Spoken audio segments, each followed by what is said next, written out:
نحمده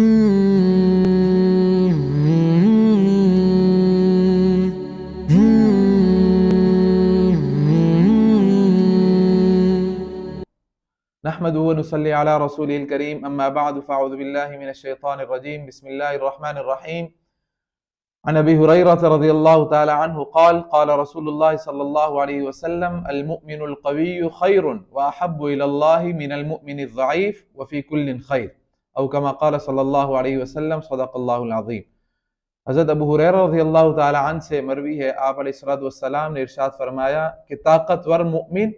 وہ زیادہ اللہ رب العزت کے ہاں پسندیدہ ہے اور وہ زیادہ بہتر ہے بنسبت اس مومن کے کہ جو کمزور ہے اور ضعیف ہے۔ وفی کل خیر، اور دونوں ہی میں بہتری ہے، دونوں ہی بہتر ہیں۔ آپ علیہ الصلوۃ والسلام کے جو صحابہ ہیں جن کی آپ علیہ الصلوۃ والسلام نے تربیت فرمائی، جہاں آپ علیہ الصلوۃ والسلام نے ان کی اخلاقی تربیت فرمائی، جہاں آپ علیہ الصلوۃ والسلام نے ان کی روحانی تربیت فرمائی، اسی کے ساتھ ساتھ آپ صلی اللہ علیہ وسلم نے ان کی جسمانی تربیت بھی فرمائی، اور ہر موقع پر آپ صلی اللہ علیہ وسلم نے زندگی گزارنے کا ایک ایک اصول، زندگی گزارنے کا ایک ایک لمحہ اس کو کس طریقے سے گزارنا چاہیے وہ اپنے صحابہ کے ذریعے سے آپ علیہ الصلوۃ والسلام نے وہ پیغام ہم تک پہنچایا۔ تو اس حدیث میں جیسے کہ میں نے آپ حضرات کے سامنے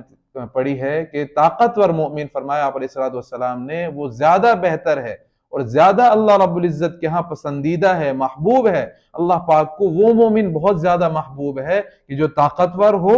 اور قوی ہو بنسبت اس مومن کے کہ جو کمزور ہے، ضعیف ہے۔ وجہ کیا ہے کہ طاقتور مومن، ایمان والا وہ شخص کہ جو طاقت میں بھی اچھا ہے، قوت میں بھی اچھا ہے، وہ بنسبت دوسرے مومن کے جو کمزور ہے، تو طاقتور شخص وہ نمازوں کے اندر بھی اچھی طریقے سے نمازیں ادا کر سکے گا، روزوں کے اندر اس کے روزے اچھے طریقے سے گزریں گے، دیگر تمام عبادات کے اندر وہ بہترین انداز میں عبادات کو انجام دے سکے گا بنسبت کمزور مومن کے کہ نماز پڑھنے میں بھی اس کو مشقت اٹھانی پڑے گی، روزے رکھنے میں اس کو مشقت اور تکلیف اٹھانی پڑے گی، اور دیگر عبادات کے اندر بھی یہی معاملہ ہوگا۔ لیکن آپ علیہ الصلوۃ والسلام نے آخری جملہ ارشاد فرمایا وفی کل خیر، کہ بہتری دونوں ہی میں ہے، دونوں ہی خیر پر ہے۔ کس وجہ سے کہ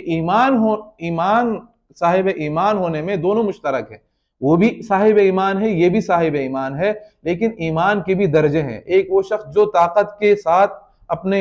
عبادات کو انجام دے رہا ہے، اس کی عبادات کا لیول، اور وہ شخص کہ جو کمزور ہے، ضعیف ہے، وہ اپنی اس قوت کے ساتھ اگر وہ عبادات انجام دے رہا ہے تو اس کی عبادات کا لیول اور اس کی عبادت میں دونوں میں زمین آسمان کا فرق آئے گا۔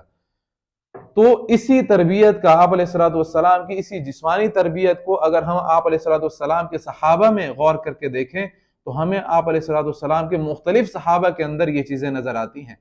صحابہ کے اندر مختلف صفات، ہر صحابی مختلف صفات کا حامل ہے۔ کوئی صحابی وہ سخاوت کے اندر بڑا ہوا ہے، کوئی صحابی شجاعت کے اندر بڑا ہوا ہے، کوئی عدالت کے اندر بڑا ہوا ہے، لیکن آپ علیہ الصلوۃ والسلام کے بعض ایسے چیدہ صحابی بھی تھے کہ جن کی ایک ایک صفت وہ ایسی تھی کہ جو حیران کر دینے والی تھی، اور ایسی حیران کن کہ انسان ابھی اگر ہم اس کو سنتے ہیں تو ہماری عقل دنگ رہ جاتی ہے کہ ایسا کوئی انسان کیسے کر سکتا ہے۔ حضرت سلمہ بن اقویٰ رضی اللہ تعالی عنہ کا واقعہ آتا ہے، اور وہ خود اپنے اس واقعے کے راوی ہیں۔ وہ فرماتے ہیں کہ آپ علیہ الصلوۃ والسلام کے اونٹ ایک علاقے میں چرنے جایا کرتے تھے، اور وہ تقریباً مدینہ سے 4 سے 5 میل کے فاصلے پر وہ جگہ تھی۔ آپ علیہ الصلوۃ والسلام کے وہ اونٹ چرنے کے لیے گئے ایک دن، اور چرواہا بھی ان کے ساتھ ہو لیا۔ جس جگہ پر وہ اونٹ چرا کرتے تھے اسی مقام پر ایک گروہ جو لٹیرا گروہ تھا، اس نے ان اونٹوں کو اپنے ساتھ وہ ہنکا کر لے گئے، اور جو چرواہا تھا اس کو بھی قتل کر دیا۔ تو حضرت سلمہ بن اقویٰ رضی اللہ تعالیٰ عنہ وہ اسی راستے پر جا رہے تھے۔ آگے جا کر جب انہوں نے دیکھا کہ وہ چرواہا قتل ہوا ہے اور آپ علیہ الصلوۃ والسلام کے اونٹ جو ہے وہ لٹیرے اپنے ساتھ لے گئے ہیں، تو باوجود یہ کہ وہ کافی آگے تک جا چکے تھے، اس کے باوجود حضرت سلمہ نے ان کا پیچھا کیا، اور آگے جا کر ان کے اوپر جب قریب پہنچے تو تیروں کی بوچھاڑ کر دی، اور ایک ایک تیر مارتے گئے، اور آپ علیہ الصلوۃ والسلام کے اونٹ ان سے وہ چھڑواتے چلے گئے، یہاں تک کہ جتنے اونٹ تھے آپ علیہ الصلوۃ والسلام کے وہ ایک ایک کر کے سب چھڑوا لیے، اور پھر یہیں تک انہوں نے بس نہیں کیا بلکہ ان لٹیروں کا پیچھا کرتے گئے اور ایک ایک لٹیرے کے اوپر تیر برساتے رہے۔ لٹیروں نے اپنے وزن کو کم کرنے کے لیے تاکہ وہ مزید زیادہ دوڑ لگا سکیں اور مزید آگے تک ان کی پہنچ سے دور ہو سکے، انہوں نے اپنا وزن کم کیا، 30 چادریں انہوں نے اپنی پھینک دی، 30 نیزے انہوں نے پھینک دیے اور بھاگنے لگے، دوڑنے لگے۔ لیکن حضرت سلمہ وہ پیدل ان کا پیچھا کرتے رہے اور بھاگتے بھاگتے ان کے اوپر تیر برساتے رہے یہاں تک کہ آپ علیہ السلام کا ایک لشکر جو حضرت ابو قتادہ رضی اللہ تعالیٰ عنہ کی قیادت میں تھا، وہ اس مقام پر انہی حضرت سلمہ کے اطلاع دینے کی وجہ سے وہ وہاں پر آ پہنچا، اور پھر اس لشکر میں موجود حضرت ابو قتادہ رضی اللہ تعالیٰ عنہ نے اس عبد الرحمن الفزاری نام کے جو یہ لٹیرا تھا اس کو قتل کیا، اور باقی لٹیروں جو ان کے ساتھ تھے ان کو بھی قتل کر کے وہ اونٹ بحفاظت آپ علیہ السلام کے دربار میں پیش فرمائے۔ تو آپ علیہ السلام نے اس موقع پر فرمایا کہ سلمہ جو ہے یہ پیادوں میں سے سب سے زیادہ بہترین پیادہ ہیں، یعنی پیدل چلنے والے لوگوں میں سے سب سے زیادہ بہترین وہ حضرت سلمہ بن اکوع ہیں۔ اور آپ علیہ السلام نے ان کو 2 حصے عطا کیے، ایک حصہ پیدل چلنے والوں کا بھی عطا کیا اور ایک حصہ گھڑ سوار کا بھی عطا کیا۔ تو یہ اور بعض راوی یہ فرماتے ہیں، کتابوں کے اندر یہ موجود ہے کہ جس موقع پر یہ واقعہ پیش آیا اس موقع پر اس وقت حضرت سلمہ کی عمر اکثر روایات کے مطابق 13 برس کی تھی۔ تو آپ اندازہ لگائیے کہ 13 برس کی عمر رکھنے والا ایک شخص، ایک صحابی، اس کو اللہ تعالیٰ نے ایسی طاقت سے نوازا ہے کہ وہ پیدل جا کر اونٹوں کو بھی چھڑوا کر لے آیا اور ان جو لٹیرے تھے ان کو بھی قتل کیا، اور بجلی کی سی تیزی سے انہوں نے ان کا پیچھا کیا اور ان کا یہ کام تمام کیا۔ تو ان کی یہ تیزی، بعض ایسے راوی ہیں وہ فرماتے ہیں کہ ایسی تیزی کہ کبھی کبھار جب گھوڑوں کے ساتھ ان کا مقابلہ کروایا جاتا تو گھوڑے ان سے پیچھے رہ جاتے، وہ گھوڑوں سے آگے نکل جاتے۔ تو بہت سارے صحابہ، اکثر صحابہ کے، یعنی آپ جب واقعات پڑھیں گے، سیرت صحابہ پڑھیں گے تو آپ کو اس طرح کے صحابہ کے واقعات سامنے نظر آئیں گے کہ